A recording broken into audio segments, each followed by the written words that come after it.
Japan is marking 80 years since the atomic bombing of Hiroshima. Survivors of the bombing were among those taking part in the ceremony earlier today. The Prime Minister laid flowers at a monument to pay tribute to the victims. A minute's silence was held at 8:15 to remember the moment in 1945 when an American plane dropped the atomic bomb on the city, instantly killing tens of thousands of people.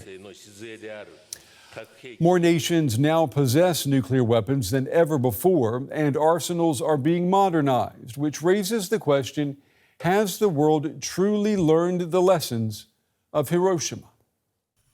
Hiroshima. Before it and the world changed forever. Over 120,000 men, women, and children lost their lives when 2 U.S.-made atomic bombs destroyed Hiroshima and Nagasaki. Today, Hiroshima's Peace Memorial is a perpetual ruin, intended to keep the memory of nuclear weaponry's destructive fury alive. It's horrible to see that all those people were bombed and hear all these stories, and we have to do something about it. If we remain silent, it might happen again. But 80 years on, has the world learned the lessons of Hiroshima? The number of nuclear weapons peaked during the Cold War. It's been decreasing thanks to disarmament agreements between Russia and the United States. A good start, according to observers. But the picture isn't so simple. There are more nuclear powers now than ever before, 9 in total, with stockpiles estimated to top over 12,000 warheads. Most of them are in Russia and the United States. All major nuclear powers are currently modernizing their arsenals, expanding their destructive capability. The weapon that destroyed Hiroshima back in 1945 had a yield of about 15 kiloton. So by today's standard, that weapon would be considered a low-yield warhead, even though it destroyed an entire city. But today, most weapons typically have yields in several hundred of kilotons. New delivery systems like Russia's plane-launched hypersonic Kinzhal missile can deliver nuclear payloads in minutes around the globe. Nuclear powers are also pulling out of treaties limiting the spread of atomic weapons, and countries like Russia, China, or the United States with its proposed Golden Dome system are considering placing weapons in space for the first time or incorporating AI technology into their defensive systems. I think we're considerably less safe now than we were when the Cold War was ending in 1990, 1991. Beneath the headlines of the nuclear weapons reduction that has been going on over the years, in recent years, we've started to see an uptick in the number of operational nuclear warheads, and we're seeing the introduction of new technologies which are taking us into a new arms race. And with military flare-ups between nuclear-armed powers like India or Pakistan becoming more common, and the looming disruption climate change is likely to cause, experts have a message for voters. Show interest, get informed, be talking with other people, be talking about it, be part of creating a political climate in which political leadership that takes us towards disarmament is valued. That's something that everybody can do. Everybody has a stake in this, and everybody has a part to play in it. To help leave the horrors inflicted on Hiroshima squarely in the past. Well, I'm joined now by Hans Kristensen. Hans, you saw in that report, he tracks nuclear arsenals for the Federation of American Scientists, and SIPRI, the Stockholm International Peace Research Institute. Hans, it's good to have you with us this Wednesday. SIPRI's 2025 yearbook, it warns of a dangerous new nuclear arms race. What exactly does this arms race look like, and what makes it so threatening?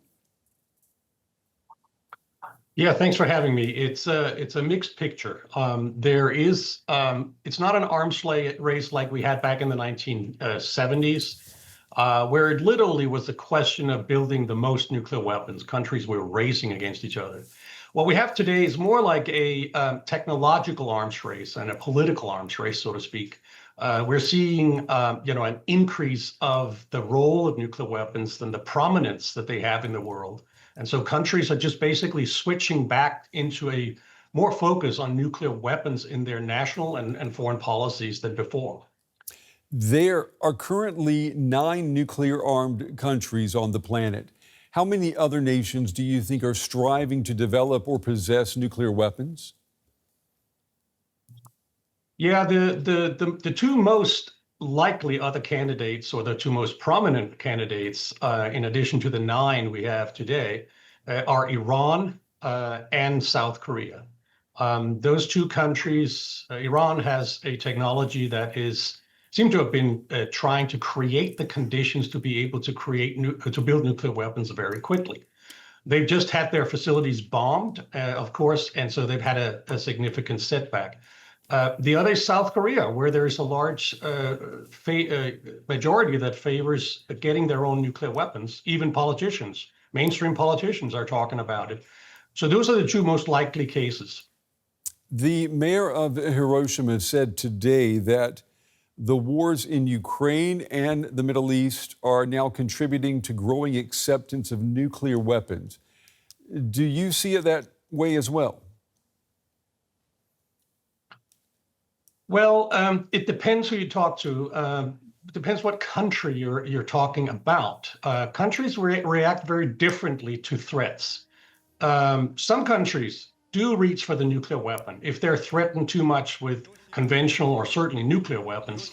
Others don't see that as a solution. So it really, most countries do not seem to be tempted about requiring nuclear weapons. I think the danger here is more that with more strife and international tension and an increasing role and prominence of nuclear weapons, we could risk seeing conventional wars that would escalate out of control into nuclear use.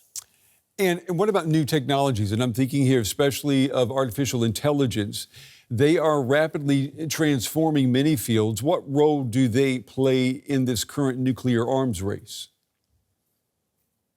Yeah, right away, AI, or fast data processing, so to speak, has played a significant role in nuclear planning, computer programming, et cetera, wargaming for a long time. But what we're beginning to see is this new phase of, suppose that technology can make decisions, so to speak, about what needs to be done. So there's an effort to try to limit the role that AI can play in specific nuclear missions, most sort of popularly without having AI making decisions, so to speak, about whether nuclear weapons should be used. But that requires political will to instigate those kind of laws. And Hans, before we run out of time, what future do you see for nuclear disarmament efforts if arsenals continue to grow and diplomatic channels weaken? Yeah, right now it's very bleak. If we continue on the current path, of course, there is no chance of disarmament. That is just the way it is. We would have to see a significant change, and that will require initiatives by sort of visionary politicians that really want to make bold decisions here. We need to break this pattern. Otherwise, we're sliding back into the very, very same dynamic that ran the Cold War for so many decades. Hans Kristensen from the Nuclear Information Project at the Federation for American Scientists. Hans, we appreciate your time and your insights today. Thank you. Thanks for having me. Thanks. Joining me here in the studio now is William Alberque. He's a top expert in nuclear deterrence with decades of experience with the Pacific Forum, NATO, and the U.S. government. William, it's good to have you with us. So we're marking 80 years since the bombing of Hiroshima. How would you characterize the global nuclear threats today? Well, the nuclear threats right now are more in the news. They're more present than they've been since the end of the Cold War. It really is something that fell off people in the West's radar in the 1990s and 2000s. It increased a little bit with the first Trump administration, but really Russia's very loose use of nuclear threats over the past few years, Iran racing towards nuclear program, North Korea building up, it's back on the radar, China with a massive buildup as well.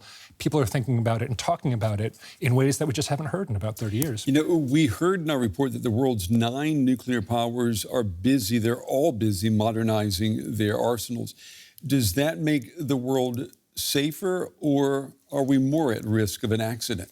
Well, it's a depressing situation. The United States, under President Obama, really tried to work with Russia to eliminate nuclear weapons. There was the Berlin proposal in 2013. We now know that Russia was already well in the midst of a modernization program. We now know that China had already decided at this point to start building up. So the US, the UK, and France are actually playing catch-up with Russia and China. North Korea is building. India and Pakistan have their nuclear balance. India and China have their nuclear balance. So the risks are much higher than they've been in a long time. They're not as bad as they were in the Cold War, but the risks are higher, mainly because there's so many more players in the game. The relationships are so much more complex. Because the US and Russian numbers are so much lower, countries like China might be able to race up to them. So it is really a worrying time in terms of risks. You mentioned India and Pakistan. You know, a few weeks ago, we saw a tense standoff between these two countries. They did not threaten, though, to use nuclear weapons against each other. What does that tell us? Is that a good thing? Did they exercise restraint that all nuclear powers have? They have maintained some very, very particular restraint in a number of situations. They had the BrahMos missile incident. They had a shoot down between their fighter jets. They've had these standoffs with their troops. And every time they don't threaten nuclear weapons in the way that you might expect other situations. And it really is because, on the one hand, Pakistan is smaller and has geographic disadvantage. So they want to go nuclear much earlier in a conflict to dissuade India from attacking. India, on the other hand, doesn't want the conflict to escalate to nuclear weapons. So both sides understand that balance. They have front-level communication channels, some risk reduction tools, and they have back channels where they try to talk this through and avoid conflict. And so, yeah, we've seen some really interesting restraint. They even have an agreement between the two countries to refrain from attacks on nuclear facilities, which is something that we've seen in Russia's war on Ukraine. What about what we're seeing, for example, with the United States pulling back from all non-proliferation agreements? When you've got a key player like the U.S. doing that, where does that lead us? Yeah, again, I go back to the earlier answer. You know, the U.S. really was trying to push arms control and move towards a world free of nuclear weapons as late as 2013. But then with Russia's invasion of Crimea and then its reinvasion in 2014 and the reinvasion of Ukraine in 2022 and China's buildup, we really reached this sort of high watermark for attempts at arms control. And then we found out Russia was cheating on the INF treaty. They cheated on the CFE treaty. They cheated on all these old treaties. Russia was taking them and shaking them and trying to see what they could get out of them. And so I think there's just this growing realization that the tools meant to manage the Cold War aren't the right tools for today. So while it's sad that the U.S. is stepping back from some of these agreements, there is a recognition, I think, on all parties that we need new agreements covering new issues in new ways, and we can't just go back to old Cold War agreements. You know, it is 80 years since the bombing of Hiroshima, and here we are sitting in the studio today talking about the proliferation of nuclear weapons. Have we learned the lesson of Hiroshima and Nagasaki, for that matter? Well, you know, I've been thinking about this issue a lot because Hiroshima is such an important milestone in history. The bombings of Hiroshima and in 3 days, Nagasaki as well. A real nadir for humankind in combat.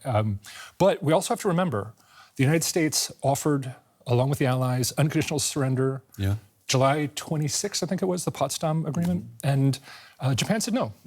And even after the first bomb, they still thought about it. After the second bomb, when the emperor finally declared unconditional surrender, the military tried to overthrow the government. So even in Japan, these lessons are hard to learn. And what have we really learned except that a global war like this can never happen again? And maybe nuclear deterrence is the only thing keeping us from that brink. But I think we also need arms control measures. Yeah, I think everyone is in agreement that they hope that whatever the anniversary is, that we'll be here to be able to talk about it again. We're good to have you in the studio. Thank you. Thank you, Mark. For more on this, we can talk now with Susi Snyder. She's a leading expert in nuclear disarmament with ICAN.